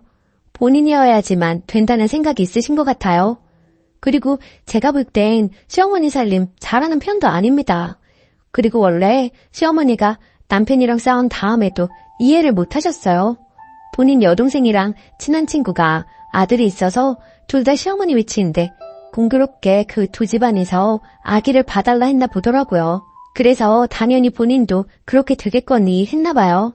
근데 그 둘은 정상이니 며느리가 부탁도 한 것 같아요. 시어머니가 이번 일 일어나고 그 두 분한테 물어봤고 그 두 분이 우리 집 가지 말라고 그랬대요. 그리고 시아버지를 왜 물건 고치는데 부르냐 하시는 분들이 계셨는데 시아버지가 손기술이 좋으시거든요. 그래서 가볍게 부탁했나 봅니다. 허를 찌르는 지적이었네요. 앞으로는 전문가 이용하겠습니다. 저는 저희 부모님 욕 먹을까 봐서 가장 걱정이라 아직 가만히 있는 중이거든요. 솔직히 시어머니가 저 싫어해도 상관은 없어요. 어차피 노력하든 안 하든 저 좋아할 사람은 좋아하고 싫어할 사람은 싫어하니까. 다른 사람이 나에 대해 갖는 호감, 비호감에 관해 관심 없고요. 하지만 중간에서 남편이 많이 힘들 테니 정말 최소한의 도리는 해야겠다라고 생각의 정리는 맞췄네요. 댓글 읽고 남편 잡지 말고 잘해줘야겠다 싶었어요. 남편은 제 편이어야 하니까요. 100일은 시댁 식구들하고 밖에서 소소하게 밥 먹어야겠습니다. 깨달음 주셔서 감사해요. 댓글 1. 아들이 좀 막내 스타일인가 봐요. 아빠한테 고쳐달라는 건 좀. 그리고 시어머니 살림 마음대로 들여놓는 거 소름이네요. 자기 집이라고 생각하는 건가? 아무튼 하나씩 지금처럼 태클 걸어가며 못하게 선을 그어가는 방법밖에 없어요. 신기한 건 이거 안 된다 하면 오케이, 미안하다, 잘못했다 하고 다른 이상한 민폐 행동 망원 시전. 그래도 시어머니가 본인 잘못이라고 하시는 거 보니 말이 안 통하시는 분은 아닌 것 같네요. 근데 보통 모든 어른 고집은 못 꺾어요. 적당히 그러려니 하고 진짜 못 참는 것들만 솔직히 말씀드려서 해결해봐요. 댓글 2. 저는 시모 때문에 꼭 참다가 애 낳고 폭발했어요. 신랑과 이혼 직전까지 갔고요. 우리 신랑도 그랬어요. 그게 뭐가 문제야? 엄마 의도는 그런 게 아니야. 결국 부부 상담 받고 신랑이 많이 변했습니다. 시모가 무례한 진상이라는 게 판명 났거든요. 내 말은 죽어도 안 듣더니 상담받고 변하더라고요. 암튼 신랑이 시모한테 난리 1차, 나도 시모한테 쌓인 거 폭발해서 다박다박 말했어요. 결국 시모 사과했고 지금은 내 눈치 엄청나게 봅니다. 하지만 막말은 계속하긴 해요. 이건 인간성 문제 같아서 저도 어느 정도 포기했습니다. 시모가 또 막말하면 무식하다, 쌍스럽다 이렇게 생각하세요. 암튼 전 쓰니가 강하게 나가길 바래요. 참지 마요. 귀한 집 딸인데 왜 참나요? 오늘의 사연은 여기까지입니다. 안녕하세요. 저는 아들 둘 키우는 30대 초반 엄마입니다. 늘 저에게 막말하고 상처 주는 못된 신우에게 똑같이 해주고 남편하고 좀 다퉜는데 남편은 제가 너무했다고 하네요. 그동안 당하기만 한 저로서는 전혀 너무했다는 생각이 안 들거든요. 부족해도 한참 부족하기에 전 잘못한 거 없다는 처지예요. 하도 저에게 너무했다고 말을 하길래 댓글 보고 사과하든 사과받든 하려고 합니다. 소소하게 신우이는 저에게 막말을 참 많이 했어요. 그 옷 어디서 샀어요? 언니는 참 검소한 것 같아요, 사람이. 브랜드보다는 보세 옷을 많이 입잖아요. 하면서 돌려가기는 기본이고 살 좀 빼라는 둥, 좀 꾸미고 다니라는 둥, 뒤에는 꼭 농담이라는 말을 붙여가면서 사람을 더 기분 나쁘게 했어요. 그런 일들이 비일비재했고 사건의 주축이 된 일은 제가 아기를 낳고 난 뒤였어요. 첫 아들이 태어났을 때 속눈썹이 너무 길더라고요. 유난히 긴 속눈썹에 참 신기하고 귀엽다고 생각했죠. 우리 부부를 닮아 쌍꺼풀이 없지만 속눈썹이 길다 보니 눈이 너무 예쁘다는 말을 참 많이 들었습니다. 그런데 속눈썹 가지고도 신우한테 독설을 들을 줄은 몰랐어요. 그때 20대 초반 미혼이었던 신우가 하는 말이 언니, 양수가 더러우면 눈썹이 길다고 하던데 좀 관리하지 그랬어요. 얼마나 깔깔 웃으며 이야기하는지 콱 지워받고 싶었지만 철없는 신우라 예? 그게 무슨 말도 안 되는 소리예요. 어디서 이상한 소리만 듣고 다니나 봐요. 하고 무시했습니다. 그리고 몇 년 후 둘째 아들도 속눈썹이 길었어요. 주위 사람들이 아들들이 눈이 너무 예뻐서 부럽다, 좋겠다 해주시는데 예쁘게 봐주시니 얼마나 감사한지. 두 아들 다 저희를 빼다박은 모습이 왠지 뭉클하고 기분 좋았죠. 그런데 이 격떨어지는 20대 중반이 된 신우가 또 입을 놀리더라고요. 언니, 관리 좀 하라니까요. 양수가 더러우니 속눈썹이 저렇게 길잖아요. 하더라고요. 그래서 대답했죠. 그러게요. 근데 나 어머님께서 해주시는 반찬이랑 아버님이 사주신 과일로 대부분 먹었는데 뭐가 그렇게 더러웠을까요? 라고요. 그랬더니 아유, 농담이지. 뭘 그렇게 대답해요. 엄마 아빠 들으면 서운하시게 하더라고요. 제가 입도 또 심하고 몸이 안 좋아서 시부모님이 자주 오셔서 먹을거리 챙겨주셨어요. 임신 전에도 첫째 손주 보러 자주 오시는 어머님이 항상 반찬이나 반찬 재료를 갖고 오셨고요. 한 번씩 시댁 모임 가면 시부모님이나 남편은 가만히 있는데 신우 이것이 저를 한 번씩 뒤틀어요. 저보고 이것저것 시키고 일 부리려고 하는데 그렇다고 단하고만 있는 저는 아니거든요. 한 번은 저보고 엄마가 요리 다 하고 힘들었으니 언니가 설거지하게 엄마는 가만히 있으라고 하길래 네, 어머님이 맛있는 거 해주셨는데 당연히 설거지 해야죠. 근데 아가씨도 아무것도 안 했죠? 같이 해요. 제가 해물 테니까 거품 내주세요. 어머님 음식 맛있게 얻어먹었는데 아가씨도 일해야죠. 하면서 같이 일하게끔 했어요. 저 일부러 골탕 먹이려는 거 뻔히 알고 있었고 제 실수에 어쩔 수 없이 설거지하면서 입 툭 튀어나와 있더라고요.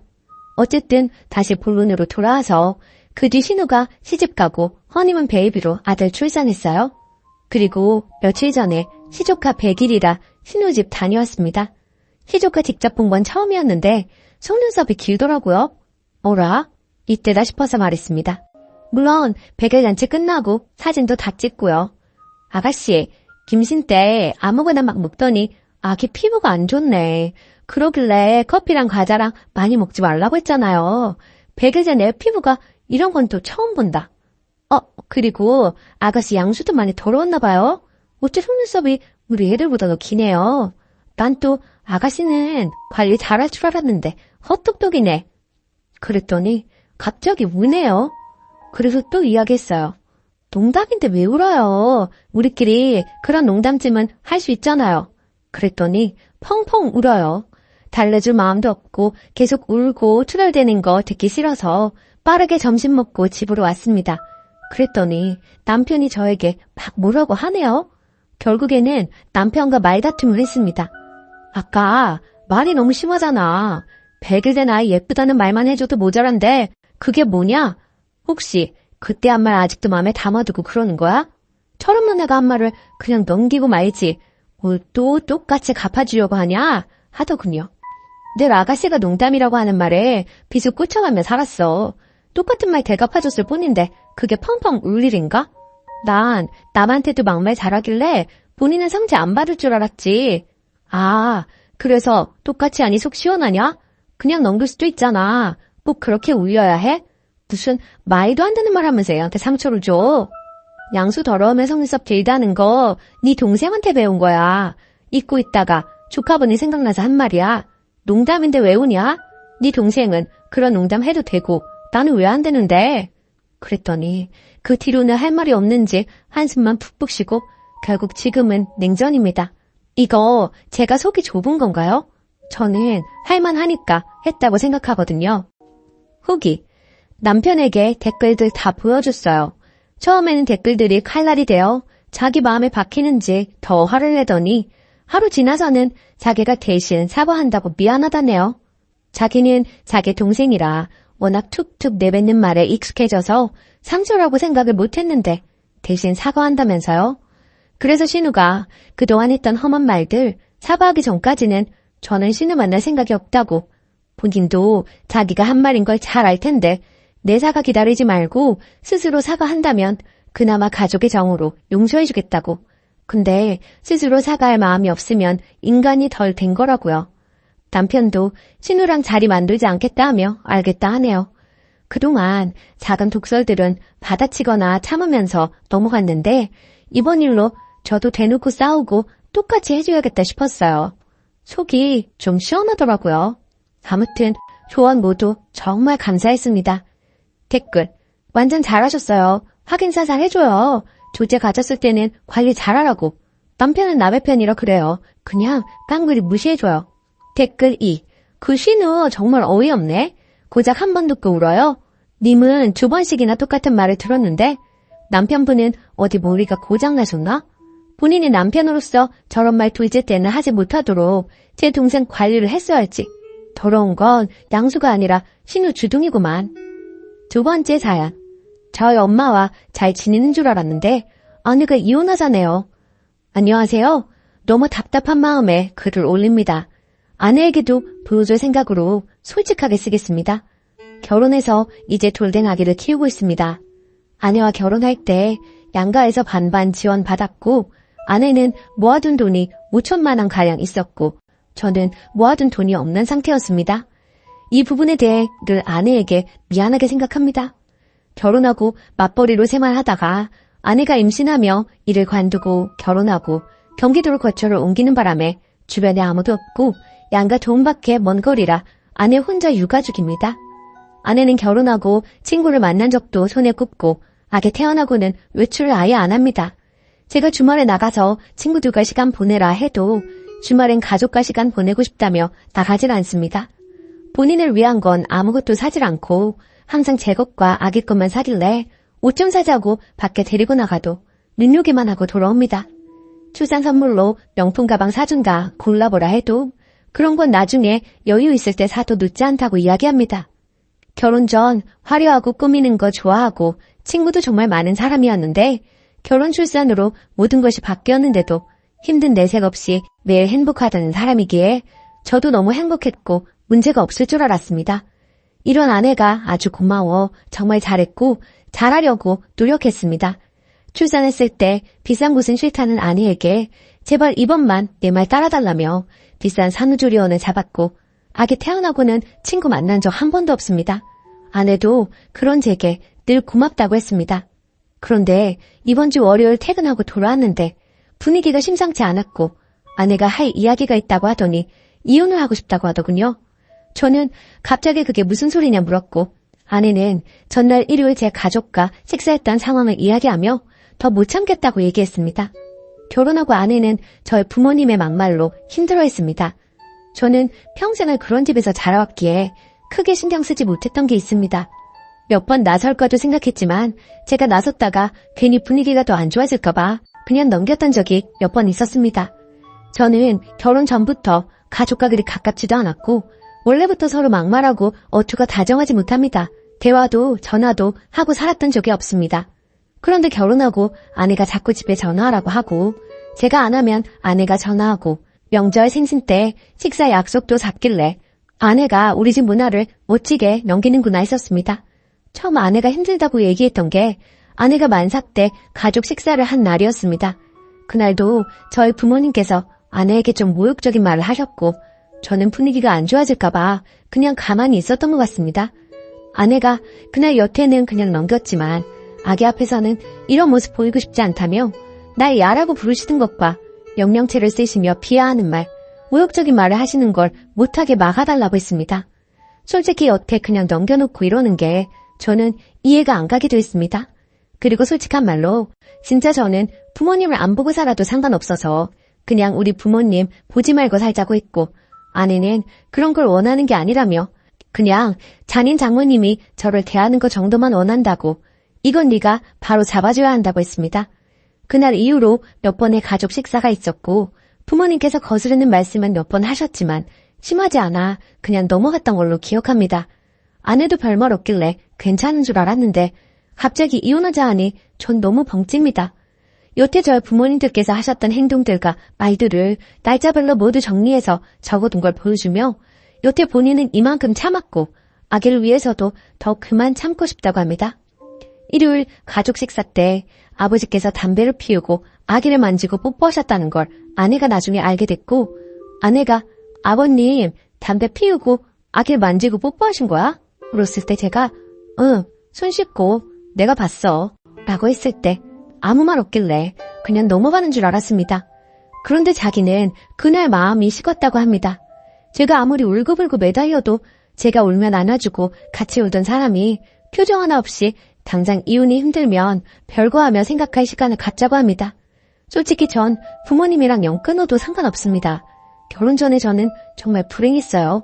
결혼하고 이제야 행복해졌는데 제가 왜 우리 부모님 때문에 이런 일을 겪어야 하는지 정말 너무 아내를 붙잡고 싶습니다. 제발 아내를 잡는 방법을 알려주세요. 후기. 여러분들의 조언을 통해 그동안 제가 얼마나 잘못했는지 궁극적인 문제는 저에게 있다는 것을 절실히 깨달았습니다. 아내는 단호한 성격으로 한번 마음먹으면 잘 변하지 않기에 결국 저희는 별거를 했었습니다. 2개월가량 하게 되었고 그동안 아내에게 매일같이 편지 쓰고 마음을 돌리려고 노력했어요. 그리고 아내에게 앞으로는 절대로 이런 일이 없을 것, 이혼을 제외한 모든 걸 아내가 원하는 대로 할 테니 한 번의 기회를 더 달라고 했습니다. 그래서 결국엔 다시 합치게 되었고 시댁과 만남 횟수와 시간을 줄여서 최소한 교류를 하기로 했고 혹시나 또 부모님이 잘못된 언행을 하시면 적극적으로 제가 해결하기로 했습니다. 정말 이혼을 했으면 어쩔 뻔했나 너무 아찔하고 무서웠네요. 한 번의 기회를 더 얻었으니 이제부터는 더 아내의 말에 귀 기울이겠습니다. 정말 감사합니다. 댓글. 부모 앞에서 아무 말도 못할 수는 있는데 그게 반복되는 순간 아내를 어떻게든 부모와 떼어놓았어야 해요. 직접적으로 개입해서 아내를 도와줬어야죠. 그런 모습도 안 보이는데 어떻게 평생을 같이 살 수가 있나요? 댓글 2.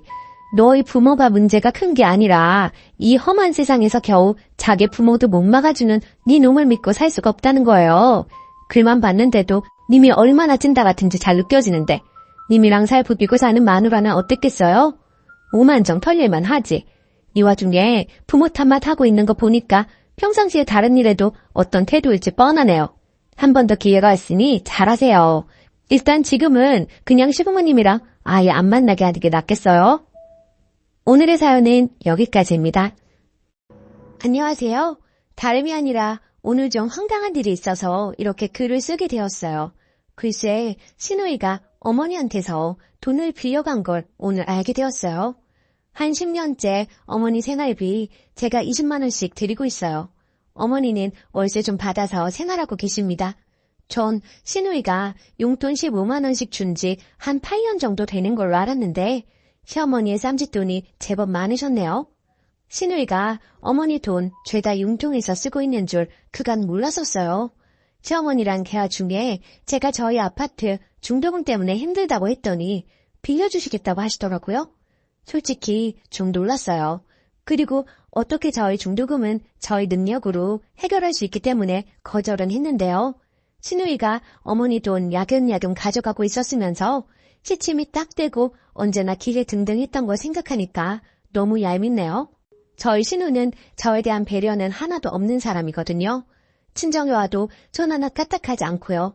그렇다고 일하는 며느리에게 미안하거나 걱정해주는 그런 거 하나도 없습니다.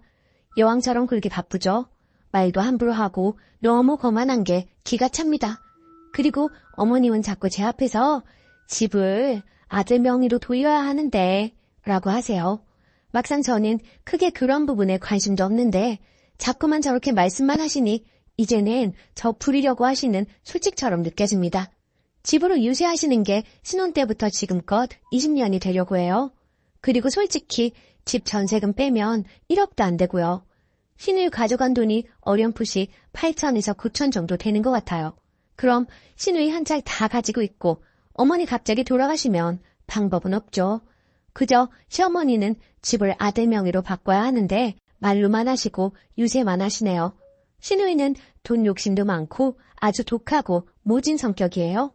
늘 돈 굴릴 생각만 하고 돈 거립니다. 그러니 무슨 일이 생겼을 때 돈 내놓을 사람이 아닙니다. 아무래도 어머니가 신우이 가머니설에 농락당하시는 것 같아요.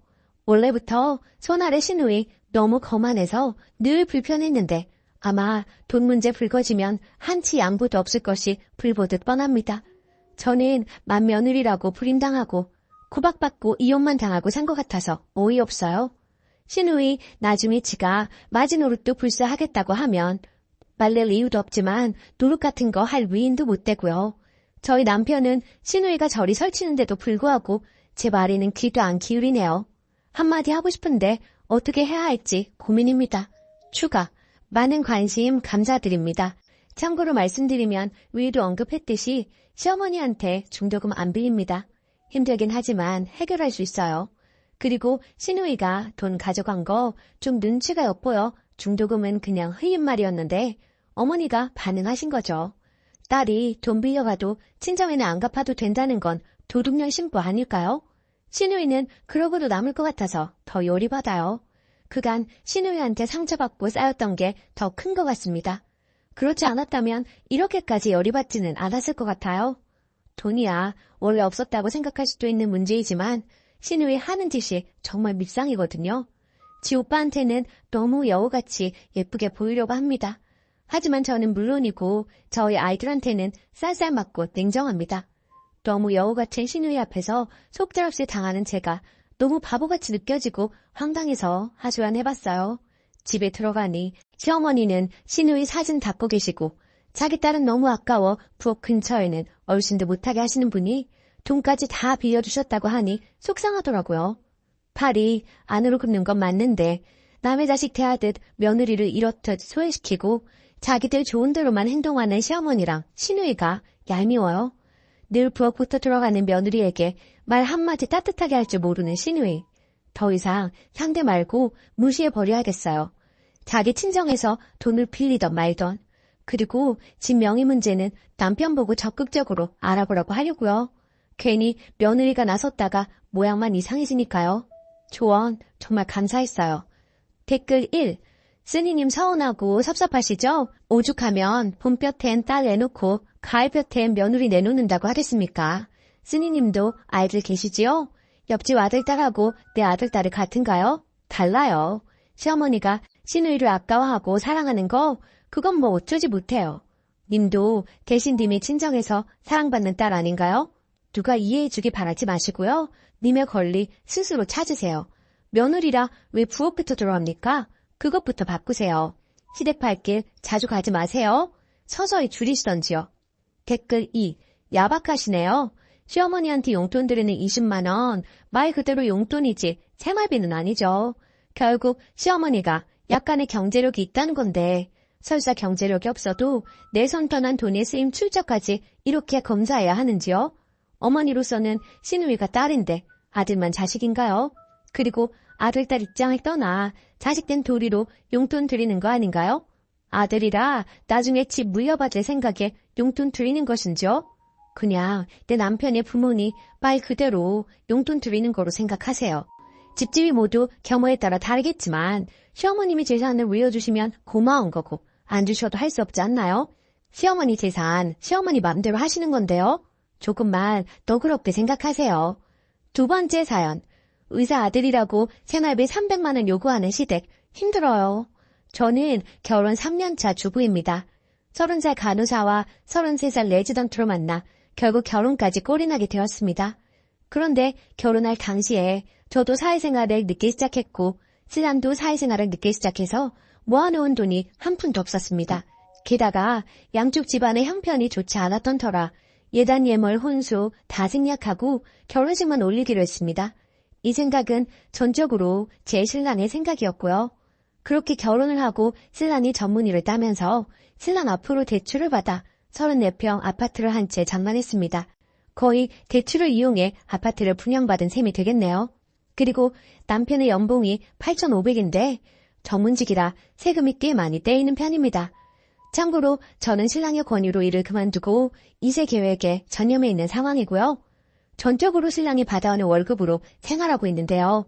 그 월급의 50% 이상은 대출 상환금으로 나갑니다. 원금 플러스 이자 포함해서요. 그리고 집을 사면서 승용차까지 사서 할부금이 나가고 있는 상황이고요. 거기에 각종 보험, 세금, 생활비, 적금 등등 게다가 신랑 의대 다닐 때 학비 대출받은 거 장기를 받아서 아직도 남아있습니다. 그거 다 떼고 나면 100에서 150 정도가 남습니다. 그리고 제 신랑의 계획은 시댁의 용돈 70만 원, 절 친정에 70만 원 이렇게 드리려고 했었다고 합니다. 그런데 절 친정 같은 경우에는 넉넉한 형편은 아니지만 아버지가 공무원이셔서 두 분 먹고 사시는 데는 지장이 없기에 저희 형편에 맞춰 용돈을 30만 원으로 줄이자고 했고 얼마 전까지만 해도 우리 집 30만 원, 시댁 70만 원 이렇게 용돈을 드리고 있었는데요. 이번 시어머님 생신 때 시어머니께서 저희 신랑을 안방으로 부르시더니 다른 의사 가진 부모님은 예단에 지참금까지 받는다던데 우리들은 뭐냐? 그런 거 하나 받은 거 없고 완전 꽁으로 결혼을 했어. 용돈이라도 한 달에 300만 원 줘라. 그래야지 원 이거. 저희 신랑도 월급 받으면 뻔히 어디로 들어가는지 잘 알고 있었기에 착잡했었고요. 그리고 이번 달 시부모님 용돈 보내드리던 날짜에 도저히 300을 맞출 수가 없어서 일단 100만 원을 보내주었더니 다시 저희 통장으로 재송금을 하셨더라고요. 그걸 알게 된 신랑. 화가 났는지 바로 시댁으로 전화를 하더라고요. 유목조목 설명시켜 드리더라고요. 앞으로 연봉 협상이 더 잘 되면 그때 300으로 용돈 드리겠다고 사정 아닌 사정을 하고 이해를 시켰고요. 그런데 그 후부터 시부모님들의 태도가 180도 달라지셨습니다. 한날은 시댁에 가서 TV를 보고 있었어요. 참고로 시댁과 우리 집의 거리는 승용차로 2시간 30분이 걸립니다. 그래도 한 달에 한 번 이상은 꼭 가려고 노력하고 있고요. 그런데 TV 보시면서 시어머니께서 하시는 말씀이 저 들으라는 듯이 원래 집안의 경제는 여자가 조정하는 건데 저렇게 여자가 돈을 쥐고 있으니 시댁 식구들한테 돈을 쓸 리가 없지 하시면서 마구마구 비난을 하시더라고요.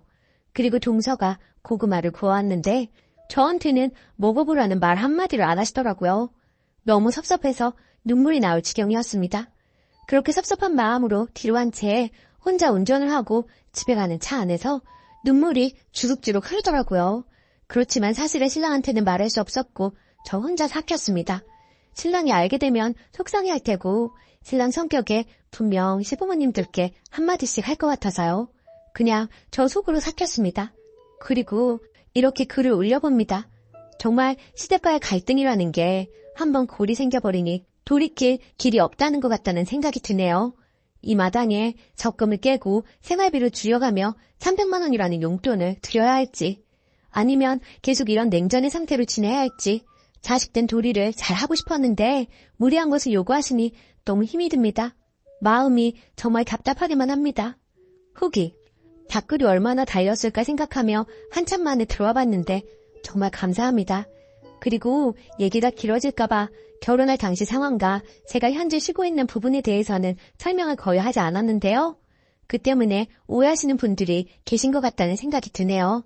우선 제가 결혼할 당시에 혼주와 예단 그리고 신랑 측에서 해주기로 한 예물 다 생략했다고 말을 드렸었는데요.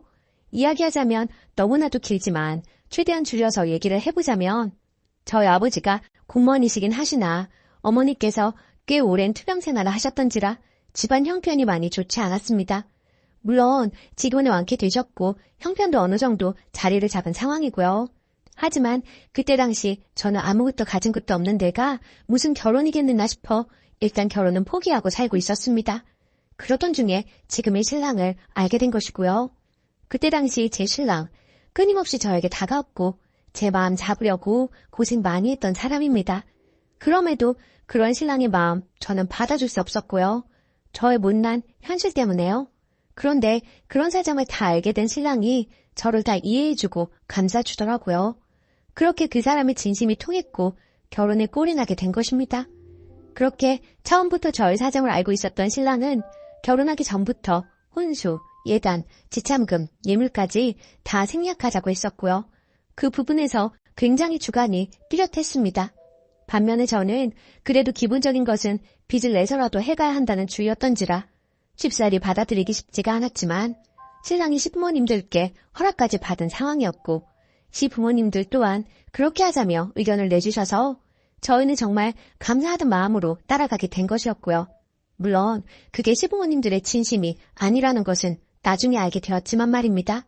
그리고 제가 일을 하지 않고 있는 부분은 얼마 전 아이를 가지기 위해 산부인과에 가서 검진을 해보니 모든 게 정상이긴 하지만 육체적, 정신적인 스트레스는 아기를 갖는 데 있어서 나쁜 영향을 미칠 거라고 하더라고요. 게다가 제 나이도 있고 간호사라는 직업이 3교대에 육체적으로 아주 힘든 직업이라 더는 일은 하면 안 되겠다는 신랑의 판단하에 그만두게 되었던 것입니다. 그리고 전부터 신랑은 제가 일을 그만두고 자신이 내조를 해주길 원했던 이유도 있었고요. 물론 이 일 또한 저희 시댁에서는 탐탁지 않게 여기고 있습니다. 그거라는 신랑 답답했는지 매번 시부모님들과 싫은 소리 할 때도 많았고요. 그렇지만 매번 제 편에 서서 제 얘기를 들어주는 신랑이 있어서 그나마 숨통은 좀 트입니다. 하지만 시부모님께 인정까지는 아니더라도 적어도 미운털 박힌 며느리는 되고 싶지 않은 게 제 마음인데 너무나도 가슴 아프고 속상하고요. 그리고 결국에는 시댁에서 있었던 일 신랑한테 털어놓았어요. 신랑도 하다 안 되겠는지 시댁에 단판을 치겠다고 하더라고요. 300은 사실 말도 안 되고 그렇다고 적금 깨고 하는 건 모두들 듣고 반대하시기도 하고 적금 깨고 그 돈 다 쓰면 그 뒤에 계속 300을 드릴 수도 없는 현실이니까요. 모든 게 너무 무리된다 싶은데 저렇게 화만 내시니 시댁하고 사이가 틀어지더라도 결판을 내자는 것이 신랑 입장이자 절 결론이네요. 마음이 모질어야 하는데 가슴이 아픈 건 사실이에요. 시부모님 공경하면서 잘 살고 싶었는데 뜻대로 되지 않네요. 모든 조언 감사합니다. 답글 써주신 분들께 감사드립니다. 댓글: 남편분에게 말하는 게 좋을 것 같아요. 혼자 삭히면 그게 병이 됩니다. 저도 한 달에 생리 벌어오는 돈 160 가지고 생활을 하는데요. 이래저래 시댁에서 돈이 없네, 뭐가 필요하네, 이래서 들던 적금마저 깨서 해드리려고 하니까 이제 자연스레 그런 얘기를 하십니다. 한 번 했던 행동이 이제 버릇이 되어서 저희는 땅 파면 돈 나오는 기계인 줄만 아세요. 그러니까 절대 적금 같은 거 깨지 마세요. 저처럼 후회하시지 마시고요. 얼마 되지 않은 적금이었지만 깨고 나니까 적금 다시 넣기가 힘들어지더라고요. 님 글을 읽고 울컥했습니다. 약간 저와 비슷한 처지이신 것 같아서요. 님 힘내시고요. 남편분과 이야기를 해보세요. 자식들이 부모 돈 벌어다주는 기계는 아니잖아요. 또 아예 생활비 같은 거 안 드리는 것도 아니고 친정보다 더 드리고 있는데 왜 그렇게 욕심이 많으신지 모르겠네요. 동서한테는 이렇게 바라시지도 않으시죠? 전 시부모님이 형님한테 안 바라시거든요. 그 등살에 저만 죽어나고요. 유산기에 조산기에 있다고 해도 저만 죽어라 부려먹고 돈과 필요한 물건 있음 저한테만 연락하더이다. 저처럼 이렇게 살지 마세요. 댓글 2. 죄다 무개념 아닌가요? 집 좀 작은 데 살고 차가 꼭 필요한가요? 돈 없으면 걸어다니고 적당히 있으면 버스 타고 다니면 되는 거지. 무리하게 집 큰 거 사고 차 사고 그렇게 살아야 하나요? 작은 평수에 대중교통 이용했으면 홀랐겠구만. 그리고 우리 부모님은 내가 돈 드려도 도로 주시면서 항상 하는 말이 돈 줄 생각 말고 돈 빌리거나 오지 말라고 그러시면서 돈 가져오지 말라고 하던데 그 시댁은 진짜 개념이 없네요. 오늘의 사연은 여기까지입니다. 안녕하세요. 속상한 일들 좀 시원하게 이야기하고 싶어서 이곳까지 오게 되었네요. 저는 시어머니가 한 말 때문에 가끔 속상해서 잠을 못 자는 며느리입니다. 저는 현재 30대 후반으로 올해 초 기다리던 임신을 하게 되었어요. 주위에서 임신은 하늘이 내린 선물이라며 힘들게 아이가 생긴 친구들이 있었지만 사실 그게 제 일이 될 줄은 몰랐죠. 매번 병원 다니고 주사 맞고 하는 게 정말 쉬운 일이 아니더라고요. 몸과 마음이 고되고 지쳐갈 무렵 생긴 아기라 더 소중하고 기뻤습니다. 그런데 임신 26주부터 계속 피가 비쳐 병원에서 움직이지도 말고 집에만 있으라는 말을 듣게 되었고 정말 집 밖에는 나가지도 않고 누워있는 생활이 지속되었습니다. 결국 나중에 고위험 산모실에 2주 동안 입원해 자궁수축 억제제를 맞고 버텼으나 약물 부작용과 조기 진통으로 33주 되는 날 응급제왕으로 출산하게 되었어요. 뭐든 자연스러운 게 좋은 것인지 그래도 출산하는 것보다는 수술이 쉬울 거라고 생각했는데 공포 그 자체였어요. 수술 깨고 나서도 제가 계속 헛소리하면서 눈물만 흘렸다고 하더라고요. 하지만 제 건강보다 중요한 건 아기였습니다. 아기는 출산 직후 인큐베이터에 들어가게 되었고 많은 걱정 속에 약 1달간 인큐에 있다가 태어나게 되었어요. 한편 시어머니는 올해 초 유방암 초기 판정을 받은 상태셨어요. 바로 선항암 수술을 받았으며 아기를 출산할 때쯤에는 방사선 치료를 받고 있는 중이었습니다. 그런데 문제는 출산 후 시어머니의 잦은 전화와 통화 내용으로 제가 엄청나게 스트레스를 받게 된 것입니다. 응급제왕한 다음 날 저에게 수고했다는 말도 없이 아기의 상황을 물어보시더니 아기가 엄마 목소리 갑자기 못 들어서 무서워할 것 같다. 매일 네가 가서 목소리라도 들려줘야 하는 거 아니니? 하시더라고요. 신생아 중환자실에서 아기 면회 안 된다는 거를 여러 번 설명해도 이해를 못했어요. 그리고 아기가 집에 오고 나서는 거의 2달간 2, 3일에 한 번씩 전화했는데 주로 가족 단톡방에 보낸 아기 사진을 보고 요즘 육아 방식에 맞지 않는 이상한 지적들을 계속해서 하셨어요. 정말 사진 보내기 싫을 정도로요.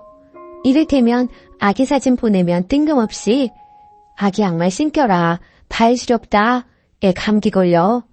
또 애가 젖병을 들고 있으면 분유 먹이지 마라, 엄마 모유를 먹여야 건강한 거야. 안 그래도 일찍 나온 애 네가 관리를 잘해야 하는 거다 하시기도 하고 백태를 거지에 요구르트를 묻혀서 닦아봐라 등등 얘기하셨어요. 그런 말들을 아기를 키워본 선배로서 하실 수 있는 말이라고 100번 이해해도 그 뒤에 시어머니 본인의 하루 일상 이야기, 음식 잔소리 등을 최소 30분, 최대 1시간 통화로 얘기하시니 너무 지치더라고요. 저는 당시 아기가 신생아라 3시간에 한 번 수유하고 모유랑 분유 혼합 수유하던 시기라 진짜 3시간에 한 번씩 쪽잠 자서 너무 힘들었거든요. 진짜 울고 싶은 상황이 여러 번 있었는데 그래도 시어머니가 투병 중이라 마음을 상하게 하고 싶지 않았고 조산을 경험하지 못하고 신생아 육아에 대한 기억이 오래돼서 가물가물하신가 보다라고 생각하고 이해하기로 했어요. 조산 과정과 제 심정, 육아가 녹록지 않은 상황을 디테일하게 2-3번 설명하면서 이해시키려고 노력했습니다.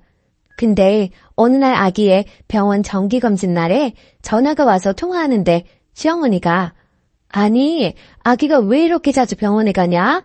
하시고 물으시더라고요. 그래서 제가 큰일이 있는 건 아니고요. 아기가 일찍 세상에 나와서 잘 성장하고 있는지 확인하는 건데 다행히 이슈 없이 크고 있으니 걱정하지 마세요. 라고 했더니 웃으면서 네가 아기 내보낸 건 아니고? 라고 얘기하시는 겁니다. 순간 잘못 들은 건가? 했는데 다시 웃으면서 아기는 엄마 뱃속이 좋아서 더 있고 싶었는데 네가 내보낸 거 아니니? 라고 얘기하셨어요. 그 뒤로 마음이 너무 상하고 슬프기도 하고 화나기도 하고 전화 끊고 나서 남편에게 이 이야기를 했고 남편도 너무 충격받고 미안해 하더군요. 그 뒤로 저는 정신건강을 위해 시어머니랑 거리를 둬야겠다고 생각하고 부재중 답 전화도 안 하고 가족 단톡방을 보지 않았습니다. 그랬더니 시어머니가 남편에게 제가 왜 그러냐고 물었고 화가 난 남편이 한 소리를 했더니 시어머니와 아휴 걔가 그렇게 말하디? 나는 그냥 며느리한테 농담한 건데 걔가 좀 예민한 것 같다. 뭐 내가 악의적으로 그런 말을 했겠어? 농담으로 한 거지 하셨다네요. 시어머니의 뻔뻔한 반응에 남편이 더 화가 나서 엄마 며느리가 예민한 게 아니고 어머니가 농담으로 할 수 없는 얘기를 한 거예요. 안 그래도 우리가 아기 일찍 낳았을 때 얼마나 마음이 아팠는데 그리고 며느리는 몸도 마음도 얼마나 힘들었다고요. 그런 말 농담이라고 하시면 안 되죠. 하고 뭐라고 하면서 아내한테 함부로 하지 말라고 얘기했다네요. 그제야 시어머니가 알겠다고 반응하셨대요. 그렇게 상황이 마무리되었는데 저는 생활하다 불쑥 그 말들이 떠올라요. 시어머니의 비상식적인 말이 떠오를 때마다 그때마다 화가 나서 다시는 보고 싶지도 목소리도 듣고 싶지 않다는 생각이 드네요. 그래서 앞으로 올 설날에 너무 시가에 가기 싫은데 남편, 아기, 그리고 치료 중인 거 고려하고 꼭 참아야 되는 건지 혼자 답답하고 너무 스트레스 받는 중입니다. 어떻게 하는 게 현명할까요? 후기. 결국 이번 설에는 안 가기로 남편하고 합의했어요. 아이 때문에 움직이기도 어렵고 다 안 가기로 했고요. 지금은 시어머니랑 불편하고 어색하겠지만 점점 이렇게 멀어지는 분위기를 만들어야 나중에 서로 힘들지 않을 것 같네요. 단톡방도 나와버렸어요. 사진은 남편이 자기가 보낸다고 하더라고요. 그게 저희 사정에 맞는 것 같고요. 조언해주셔서 감사했습니다. 댓글. 안 내키면 설날에도 가지 마요. 엄마가 행복해야 아기도 행복합니다. 남편에게는 밤에 잘 때도 생각나고 너무 스트레스라고 하시고 상처받은 마음이 풀리려면 시간이 좀 필요할 것 같다고 하세요. 그래도 남편이 정상이라 천만 다행입니다. 남편까지 승리 보고 예민하다고 몰아붙이면 이번 생은 힘들어서 어떻게 사나요? 댓글 2. 농담 아닙니다. 지 귀한 손자 달수 못 채우고 내놨다고 화풀이 하는 거예요. 자기 딴에는 직접 화 안 냈으니 자기 정도면 좋은 사람이라고 생각하고 있을지도 모르겠네요. 연락하지 마시고 손주도 보여주실 필요 없습니다. 남 마음 아픈 줄 모르는 사람하고 깊게 연관되면 고달픕니다. 두 번째 사연. 친조카와 사촌조카는 당연히 다르다고 생각하는 제가 인정머리 없는 건가요? 안녕하세요. 29살 여자입니다. 제 상식과 벗어난 일을 겪어서 이곳이 결혼하시고 실제 조카, 자녀가 계신 분들이 많을 것 같아 조언 좀 구하고자 이렇게 글을 남깁니다. 제목 그대로 사촌 조카와 친조카는 당연히 다르지 않나요? 사촌 언니는 외동이고 사촌 조카는 올해 7살, 4살, 친언니의 딸은 올해 3살입니다. 사촌 언니는 외동이고 저랑 10살 차이가 나고 제가 아기를 좋아하는 편이라 친언니 아기가 없었을 때는 사촌 조카 출산, 돌, 가끔 어린이날, 명절, 크리스마스, 생일 때 옷, 신발, 용품 등을 사줬습니다.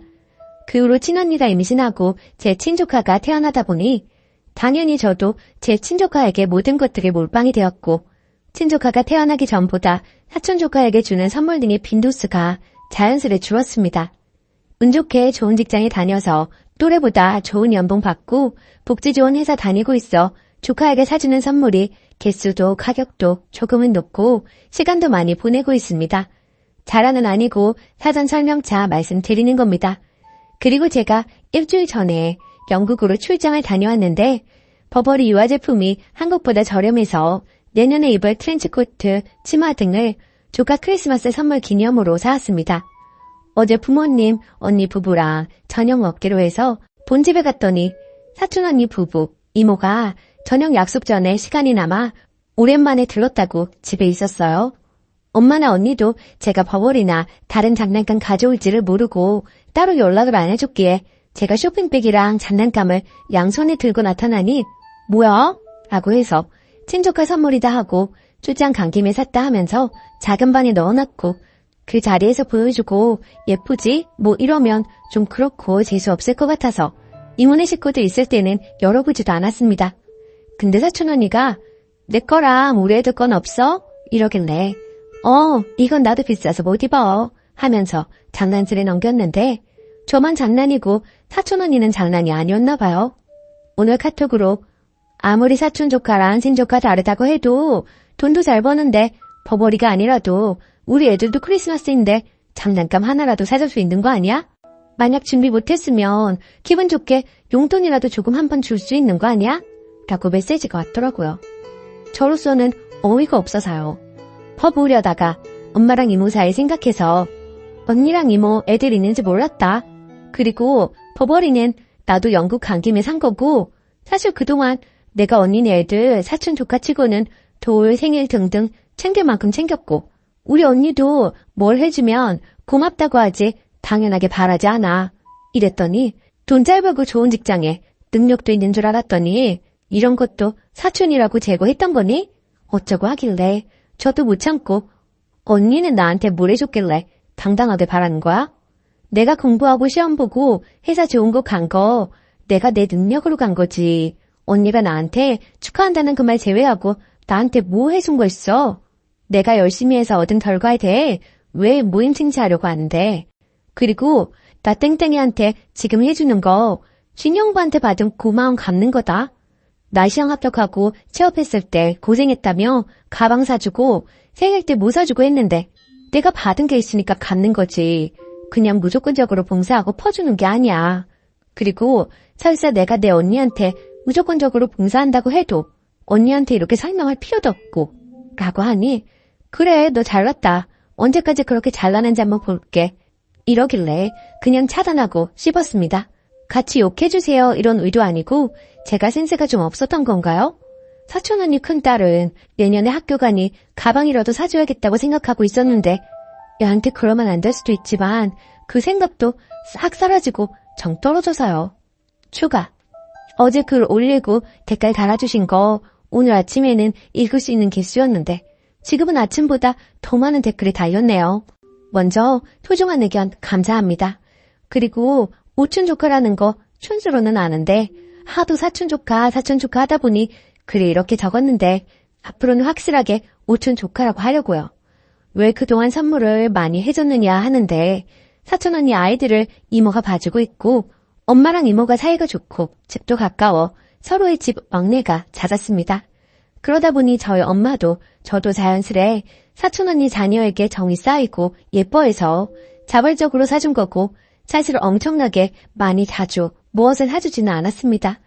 저도 눈치가 있고 어마어마한 명품 선물도 아니고 겨우 버버리 가지고 자랑하는 건 없어 보인다 생각해서 만약에 사촌